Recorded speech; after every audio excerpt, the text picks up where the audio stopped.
May I have your attention, please?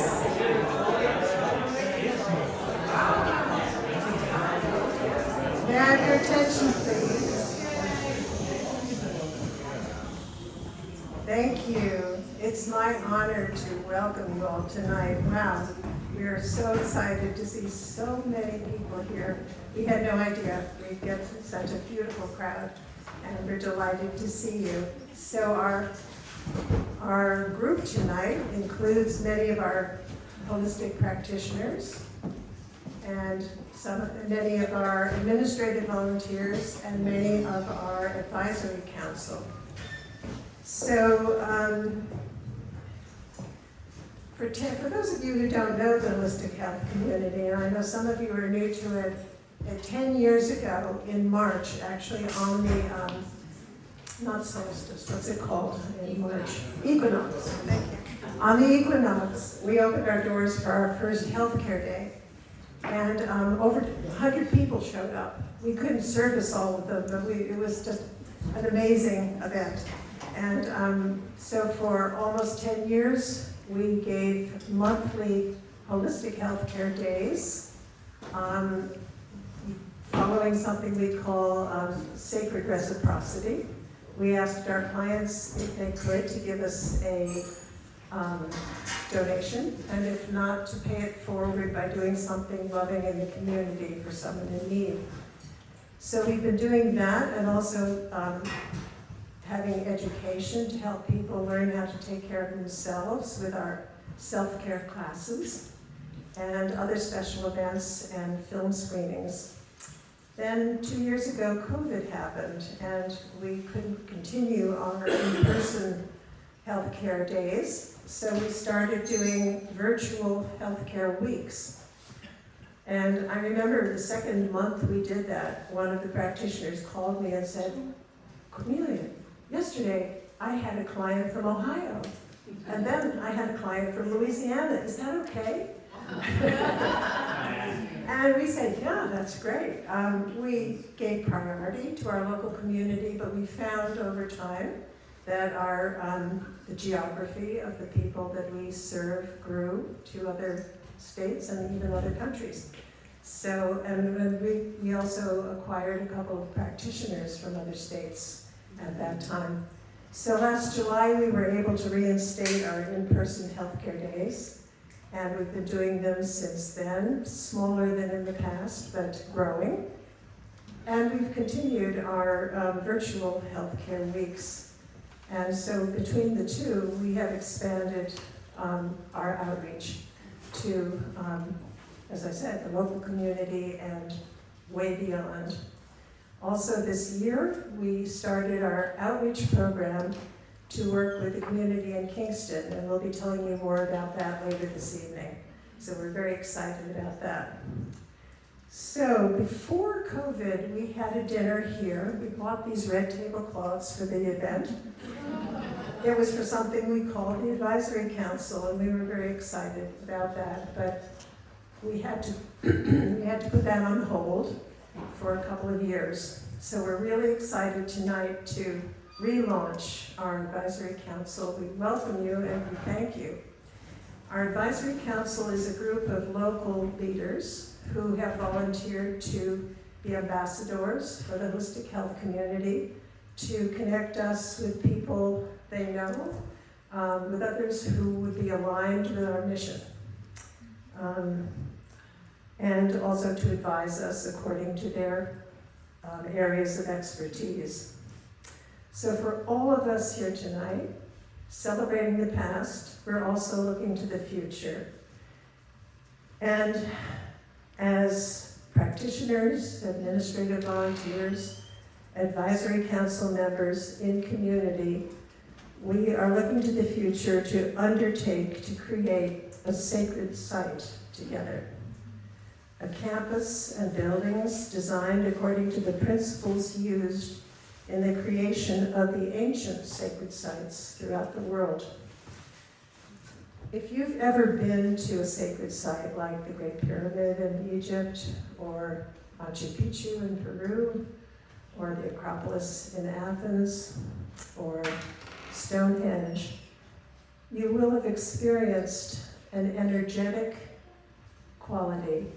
Maybe you weren't even aware of it, but it's everywhere in these sites. You are permeated by it when you're there. It's a high frequency, it's a healing frequency. It affects us in body and in soul. So that frequency is created by the site's location, its alignment, as well as the principles of sacred geometry and harmonic resonance used in their construction. People travel thousands of miles to visit these sites every year because something special happens there. You feel something amazing. You feel that high frequency that's healing to both body and soul. And it's our intention, the Holistic Health Community, to create our own modern sacred site right in our neighborhood. Well-being is enhanced by community, by nutritious food, by creative arts, by beauty, as well as by healing modalities.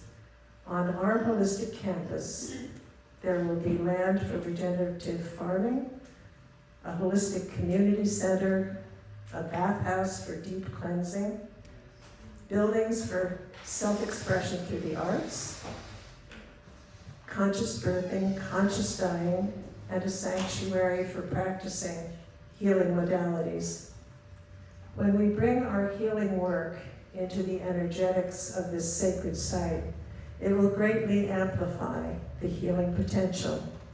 And that is what's going to make our future vision, our campus, different. Larry Brown will go into more detail about that after we have our dinner, and we look forward to sharing more about it with you. And before we get up to get our food, I'm turning the mic over to Diana Seiler, who's going to lead us through a brief meditation and blessing. Thank you, Diana. Thank you, Cornelia.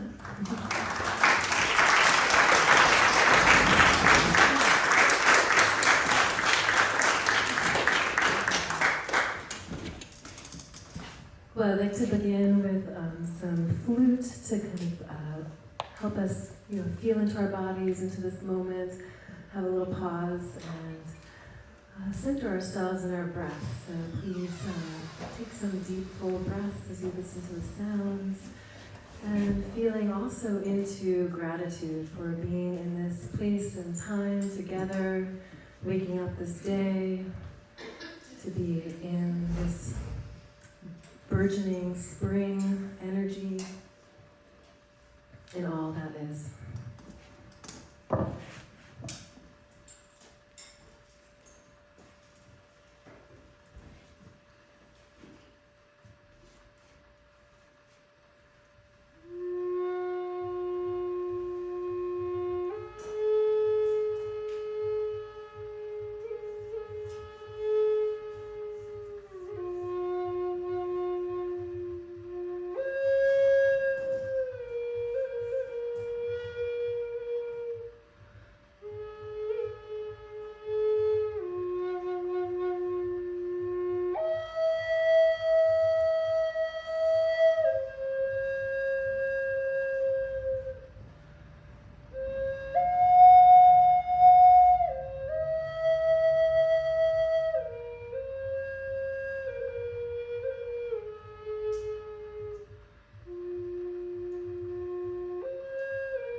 And let us extend our gratitude to this beautiful planet with all its miraculous, intertwined relationships, and to all the elements that nurture the soil, that revive the earth to grow, the food that we eat, to the plants for offering themselves to this meal, to the animals, the chicken, local chicken that offered its lives to our meal. May we take the energy from this food and transform it into our inspirations, into our visions, into our inspired dreams, and in collaboration with one another, enjoying community and feeling into the possibilities that we can create together. I want to give special thanks to Tamika, forgetting her last name, but Tamika, who brings Seasoned Delicious and her team tonight. Thank you so much. And much of the food is sourced from BIPOC farmers, so this is a wonderful opportunity if you ever want to support BIPOC farmers to reach out to Tamika. And I hope you enjoy this meal.